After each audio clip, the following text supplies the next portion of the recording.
جس کے پاس وسعت نہیں ہے، جس کے پاس وسعت ہے وہ قربانی کرے۔ اور حاجی جو حج کرنے جا رہے ہیں احرام کی حالت میں بھی ہیں تو ان بالوں اور ناخنوں کو آپ ٹچ نہیں کر سکتے۔ اسی طرح حج والے اور قربانی والے اور بغیر قربانی والے سب ایک چیز میں تو شریک ہو سکتے ہیں نا، تو اللہ تعالیٰ ہر ایک کو نیکی کا موقع دیتا ہے، جو قربانی کر سکے ان کے لیے بھی فائدہ اور ثواب ہے۔ اور آپ صلی اللہ علیہ وسلم نے فرمایا کہ 10 ذی الحج کو خون بہانے سے بڑھ کر ابن آدم کے لیے کوئی عمل نہیں، یعنی کہ اس دن ٹاپ 1 کی جو عبادت ہے وہ خون بہانا ہے۔ اور کہتے ہیں یہ جانور قیامت کے دن اپنے سینگوں، کھروں اور بالوں سمیت آئیں گے، اور خون کے زمین پر گرنے سے پہلے اللہ کے ہاں اس کا ایک مقام ہوتا ہے، اس لیے تم یہ قربانی خوش دلی کے ساتھ کیا کرو۔ آپ صلی اللہ علیہ وسلم نے فرمایا کہ اے لوگوں قربانی کرو، جانوروں کا خون آخرت کے ثواب کی نیت سے بہاؤ۔ قربانی کے جانور کا خون اگرچہ ظاہراً زمین پہ گرتا ہے لیکن حقیقتاً اللہ کے خزانے میں چلا جاتا ہے، یعنی کہ جانور کا بہا ہوا خون بھی ثواب میں کاؤنٹ ہو جاتا ہے۔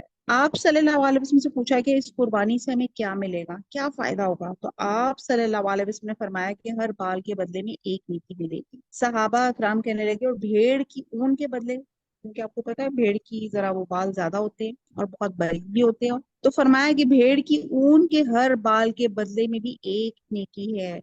دمبے یا بھیڑ میں زیادہ بال ہوتے ہیں تو ایک ایک بال کے بدلے میں ایک ایک نیکی ہے۔ پھر اسی طرح ایک اور جگہ آتا ہے کہ فربا جانور کی، یعنی کہ اچھے صحت مند جانور کی قربانی کرو کیونکہ یہ پولیس سرات پہ تمہاری سواریاں ہوں گی، اور قیامت کے دن آپ کو یہ سب اجر ملے گا۔ لیکن دنیا میں بھی قربانی کے کئی فائدے ہیں۔ لوگ کہتے ہیں کہ جی اتنے پیسے ہر سال ضائع کرتے ہیں، اتنے جانور کٹ جاتے ہیں، لیکن آپ یہ دیکھیں کہ خون جب زمین پہ کرتا ہے تو زمین زرخیز ہو جاتی ہے، اور بعض پودوں کو آپ نے دیکھا ہے خاص طور پہ ڈالا جاتا ہے کہ وہ زیادہ بڑھتے ہیں۔ اور اسی طرح گوشت لوگوں کے لیے ایک زبردست ان کی غذائی ضرورت پوری کرتا ہے۔ صاحب حیثیت لوگ تو عام دنوں میں بھی گوشت کھاتے ہیں، لیکن اس قربانی کی برکت سے وہ لوگ بھی گوشت کھا لیتے ہیں جو سارا سال گوشت کو افورڈ نہیں کر سکتے۔ بہرحال انسانوں کے درمیان میں ایک تعلق اور ہمدردی کی فضا قائم ہو جاتی ہے۔ بہت سے اور بھی اس کے فائدے ہیں۔ بہرحال آگے ایک پوائنٹ آتا ہے کہ قربانی کے جانور کے لیے ضروری ہے کہ وہ صحت مند جانور ہو، اس میں عیب نہ ہو، اور پھر یہ کہ 2 دانت والا جانور ہو جس کی عمر کم از کم 1 سال ہو، کیونکہ بہت چھوٹا جانور یعنی کہ بچہ، اس کی قربانی نہیں کی جا سکتی۔ پھر جس نے قربانی کرنی ہو اس کے لیے یہ حکم ہے کہ جس نے ذی الحج کا چاند دیکھ لیا اور قربانی کا ارادہ رکھتا ہے تو اسے بال اور ناخن وغیرہ نہیں تراشنے چاہیے۔ اور ایک اور پوائنٹ اس کا یہ ہے کہ عید کی نماز سے پہلے اگر کسی نے قربانی کر لی تو وہ قربانی نہیں ہوتی۔ پھر اسی طرح اس کے لیے نیت ضروری ہے۔ مثلا اگر کوئی بچر جو آپ کا قصاب ہوتا ہے اپنی دکان کھولنے کے لیے قربانی کر رہا ہے تو بزنس کے لیے کر رہا ہے، اللہ کی خاطر نہیں کر رہا، تو چاہے وہ عید کے دن ہی کرے اس کا وہ اجر اور ثواب نہیں ہوگا جو ایک شخص فی سبیل اللہ کرتا ہے۔ بہرحال اس کے کچھ آداب تھے جو ہم نے حضرت اسماعیل کے واقعے سے بھی دیکھے کہ جب قربانی کی جائے تو چھری تیز ہونی چاہیے۔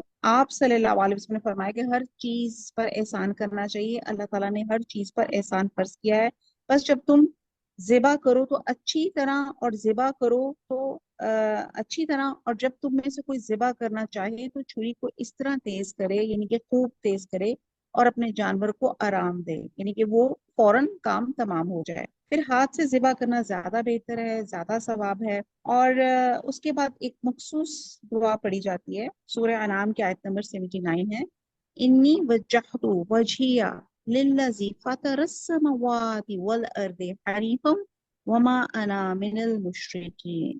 اور پھر یہ دعا بھی ہم پڑھے، اللہم منکا وبکا وتقبل منی کما تقبلتا من ابراہیم خلیلی کا بسم اللہ اللہ اکبر۔ اس کا مطلب یہ ہے کہ اے اللہ تیری طرف سے، یعنی کہ تو نے مجھے یہ سب کچھ دیا ہے اور تیری ہی خاطر قربان کر رہا ہوں، تو مجھ سے قبول کر لے جس طرح تو نے قبول کی تھی قربانی اپنے دوست ابراہیم سے، بسم اللہ کے نام کے ساتھ، اللہ بہت بڑا ہے۔ بہرحال اس کے بعد آ جاتا ہے کہ قربانی کے گوشت کا استعمال کیا ہے۔ حدیث میں آتا ہے کہ کھاؤ اور صدقہ کرو اور رکھ چھوڑو، یعنی کہ کھا بھی سکتے ہیں، صدقہ بھی کر سکتے ہیں، اور اس زمانے میں خشک بھی کیا جا سکتا تھا، اس میں کوئی حرج نہیں کہ انسان اس میں کل کے لیے کچھ بچا بھی لے۔ سورہ حج میں آتا ہے آیت نمبر 36 میں، یعنی کہ خود بھی کھاؤ اور مسکین اور سوال کرنے والے کو بھی کھلاؤ۔ عام طور پر صحابہ اور لوگوں کا طریقہ یہ تھا کہ 3 حصے کرتے تھے گوشت کے، ایک خود کھاتے تھے، ایک رشتہ داروں کو اور غریبوں کو دیتے تھے۔ لیکن یہ فرض نہیں ہے، مستحب ہے، پسندیدہ ہے۔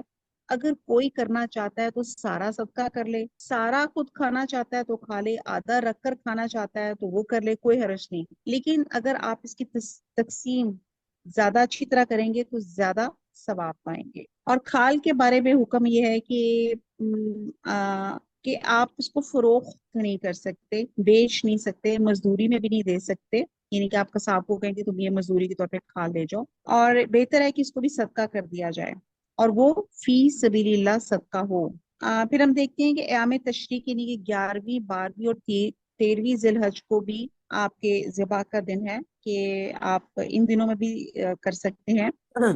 جی، اب ہم لوگوں نے بہت سے مسائل ہیں، بہرحال ہم نے فضائل پڑھ لیے، ذی الحج میں کرنے کے کام پڑھ لیے، پھر ہم نے قربانی کے سلسلے میں ڈسکشن کر لیا، اور اب ہم دیکھتے ہیں کہ عید کے دن کیا کرنے کے کام ہے۔ عید میں انشاءاللہ تعالی جب آتی ہے تو آپ نے غسل کرنا ہے، خوشبو لگانا ہے، بہترین لباس پہننا ہے، تکبیرات پڑھنی ہے۔ تکبیرات تو آپ ابھی سے ہی پڑھنا شروع کر دیں، گھر کے اندر عادت ڈال دیں بچوں کو، سب کو۔ پھر عید کی نماز سے قبل کچھ نہیں کھانا، جیسے ہم عید الفطر میں کچھ میٹھا کھا کے نکلتے تھے، تو یہ نماز میں بہتر یہ ہوتا ہے کہ آپ ذبح کر کے پھر اس میں سے کچھ جو ہے وہ آپ کھائیں۔ اور نمازیں، لیکن یہ بھی کمپلسری نہیں ہے، آپ عید کی نماز سے قبل کچھ نہ کھانا، اور اگر کسی کو واقعی کو میڈیکل ریزن ہے تو وہ کھا بھی سکتا ہے۔ نمازیں عید کے لیے جلد جانا، خواتین اور بچوں کو عیدگاہ کی طرف لے کے جانا، اذان اور تکبیر کے بغیر عید کی نماز پڑھنا، نماز کے بعد خطبہ سننا،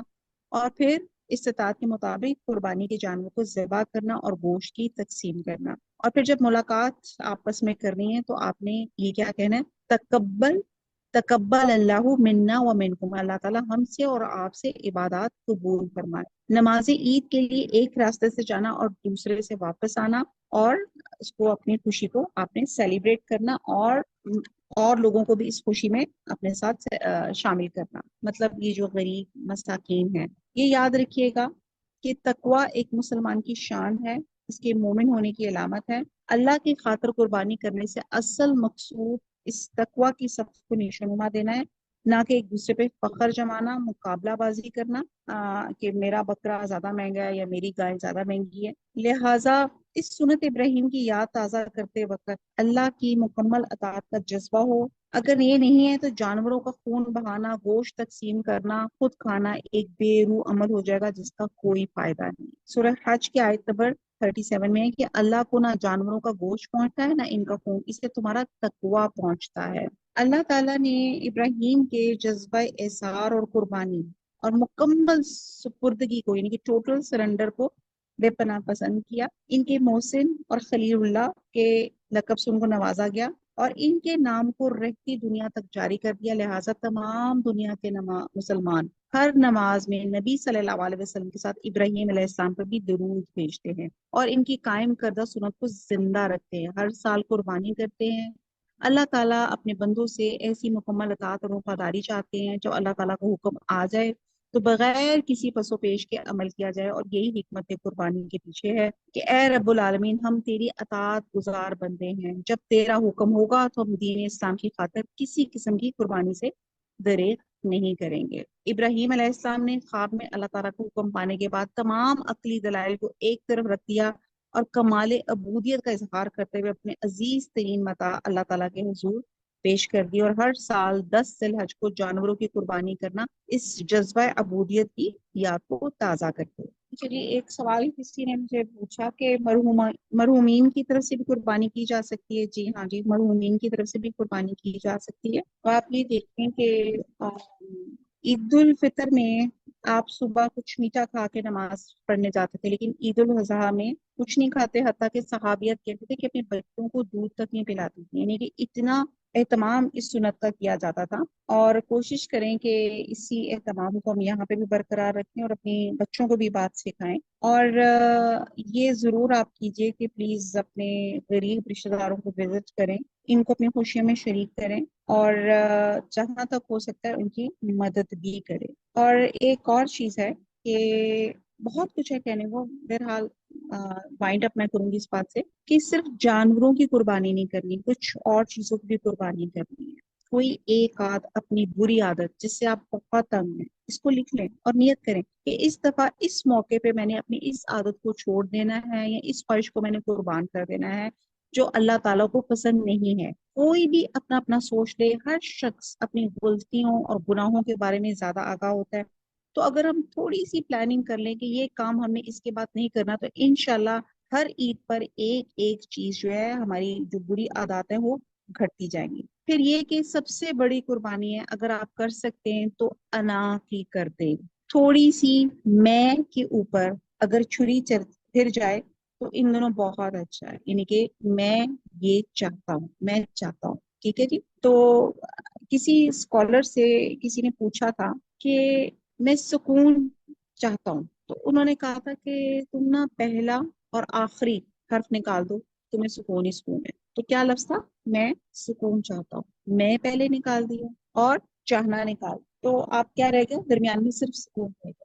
جیسے میں نے یہ حدیث قدسی سے بات شروع کی تھی، ایک تیری چاہت ہے اور ایک میری چاہت ہے، ہوگا وہی جو اللہ کی چاہت ہے۔ بڑا خوبصورت ایک شعر ہے، مٹا دے اپنی ہستی کو اگر کچھ مرتبہ چاہیے، کہ دانے خاک میں مل کر گل و گلزار ہوتا ہے۔ اگر آپ واقعی پھول بننا چاہتے ہیں تو آج اختیار کریں انشاءاللہ تعالی، اور یاد رکھیں پارہ نمبر 4 کی اگر آپ کو اس کی کچھ تفسیر یاد ہو، لن تنالوا البر حتی تنفقوا مما تحبون، کہ تم ہرگز نیکی تک نہیں پہنچ سکتے جب تک کہ وہ خرچ نہ کرو جو تمہیں بہت محبوب ہے۔ اب یہاں پہ البر کو ہم نے بہت ڈیٹیل سے ڈسکس کیا تھا۔ البر میں آپ کی نیکی، خیر کامل، رحمت، جنت، اللہ کی رضا سب شامل ہے، یعنی یہ تب تک نہیں مل سکتے جب تک ہم وہ خرچ نہ کریں جو آپ کو محبوب ہو۔ تو آپ یہ چیک کریں کہ اس عید میں تو قربانی ہم نے کرنی ہے جتنی جس کی جو استطاعت ہے، لیکن ہم عام دنوں میں انسان ایک مسلمان جو ہے سارے لمحے جب وہ کلمہ پڑھ لیتا ہے اور وہ اسلام کے روزے میں بیٹھ جاتا ہے، تو وہ ہر وقت دو سچویشن میں ہوتا ہے، ایک ضمیر کے فیصلے میں ہوتا ہے یہ کام کروں یا نہ کروں۔ تو پھر یہ آپ نے قربانی دینی ہے کہ جو آپ کی چاہت ہے اور جو اللہ کی چاہت ہے، جو قرآن و سنت اس معاملے میں کیا کہہ رہا ہے اور آپ کا دل کیا چاہ رہا ہے۔ تو آپ نہ دل اگر بھٹک رہا ہے تو اس کی قربانی دیں، اور جو قرآن اور سنت کہہ رہا ہے اس کے مطابق اپنا عمل کر لیں، تو انشاءاللہ تعالیٰ ہم اللہ تعالیٰ کا اور مزید قرب حاصل کریں گے۔ دل میں اللہ کا خوف، اللہ کا احساس کہ وہ دیکھ رہا ہے، مجھے اس کے پاس لوٹ کر جانا ہے، مجھے اس کو جواب دینا ہے، کیونکہ تقوی اندر آئے گا تو بہت سی اچھی آتے خود بخود ڈیولپ ہو جائے گی۔ اچھا، یہ بھی کسی نے سوال بھیجا ہے، اگر گھر میں ہر فرد کما رہا ہے تو الگ الگ قربانی کرنا ہوگی؟ جیسے کہ میں نے شاید پہلے بھی عرض کیا کہ قربانی تو محبت کا اظہار ہے، اس میں آپ صلی اللہ علیہ وسلم سے بھی یہ پتہ چلتا ہے کہ ایک موقع پہ آپ نے 100 قربانیاں کی، 70 اپنے ہاتھ سے کی اور 30 حضرت علی رضی اللہ تعالیٰ عنہ نے کی، اور ایسا بھی ملتا ہے کہ ایک قربانی سارے گھر کی طرف سے کی گئی، اور یہ آپ کی اپنی خوشی اور استطاعت پہ ہے کہ آپ کیا کرنا چاہتے ہیں، اس کے لیے کوئی واضح قانون نہیں ہے، ٹھیک ہے جی۔ اچھا، یہ بھی کسی نے سوال کیا کہ کوئی جو لوگ غیر ممالک میں آپ کے ہمارے جو فیملیز رہتی ہیں ان کی قربانی کے پیسوں میں آپ یہاں پہ کر سکتے ہیں؟ جی ہاں، آپ اگر وہ باہر رہتے ہیں اور وہ لیکن وہ اس کی شرط یہ ہے کہ یہاں پہ وہی کوئی قربانی کا کوئی جانور ہی خریدا جائے اور پھر اسی سے مطلب ذبح کر کے اس کا گوشت جو ہے وہ تقسیم کیا جائے۔ پھر ایک اور سوال کسی نے یہ بھی پوچھا کہ قربانی کا گوشت جو ہے آپ غیر مسلم کسی کو دے سکتے ہیں، یعنی کہ آپ کی جو کام والیاں ہوتی ہیں، ہاؤس ہولڈ، آپ کی جو سپورٹ سسٹم ہوتا ہے، تو جی دیکھیں جو قربانی ایک دفعہ ہوگی پھر اس کے بعد آپ کسی کو بھی کھلا سکتے ہیں۔ پھر ایک کسی نے سوال کیا کیا ایک قربانی کے جانور کی ایک سے زائد مردہ رشتہ داروں کی طرف سے قربانی ہو سکتی ہے یا ہر ایک کے لیے الگ الگ قربانی؟ دیکھیے جی وہی بات ہے، پہلے تو آپ کی استطاعت ہے بہرحال، اور اگر نہیں ہے تو ایک میں آپ سب نیت کر سکتے ہیں، کیونکہ آپ صلی اللہ علیہ وسلم نے پورے گھر والوں کی طرف سے ایک بکری بھی کی ہے۔ اور بہرحال ہم لوگوں نے، میں اس کو وائنڈ اپ کروں گی، ایک بار بار یہ جملہ، یہ آیت کو میں